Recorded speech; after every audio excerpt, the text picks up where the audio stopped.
দেশের চাহিদা মিটিয়ে মানিকগঞ্জের ঘিওরে শ্রীবাড়ি গ্রামের বেতের পণ্য রপ্তানি হচ্ছে ৩০ দেশে। বংশ পরম্পরায় গ্রামটির ২ শতাধিক পরিবার সম্পৃক্ত এই কাজের সাথে। তবে মধ্যস্বত্বভোগীদের কারণে ন্যায্য মূল্য থেকে বঞ্চিত হচ্ছেন বেতশিল্পীরা। মানিকগঞ্জের ঘিওর উপজেলার শ্রীবাড়ি গ্রামে বেতশিল্পে ঘটেছে নীরব বিপ্লব। গ্রামটির ২০০-রও বেশি পরিবার বেতশিল্পে জড়িত। ২০০ বছর ধরে বংশ পরম্পরায় এ পেশায় জড়িয়ে আছে পরিবারগুলো।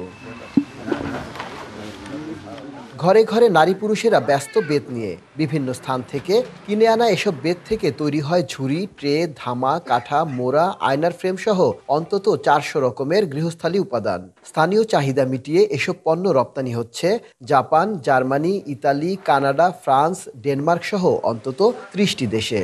আমরা এই বেতের বাঁশের পণ্য তৈরি করি। ঢালাইয়ের দৃঢ়তা, নির্মাণে নিশ্চয়তা, প্রিমিয়ার সিমেন্ট, ঢালাইয়ের রাজা। এগুলি দেশেও চলে, বিদেশেও চলে। এটা আমাদের পেশা। আর ২০০ বছর যাবত আমরা এই ব্যবসা, আমার বাপ দাদা এরা করে আসছে বা আমরা এই ব্যবসায় করতেছি। উদ্যোক্তারা বলছেন, বছরে প্রায় ৫ কোটি টাকার বেতপণ্য উৎপাদন হয় শ্রীবাড়ি গ্রামে।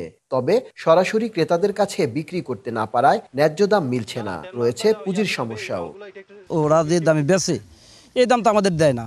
ওরা আমার ওখানে একটা মালের দাম আছে $20, আমাদের দেয় মাত্র $2 পয়সা দিয়ে দেয়।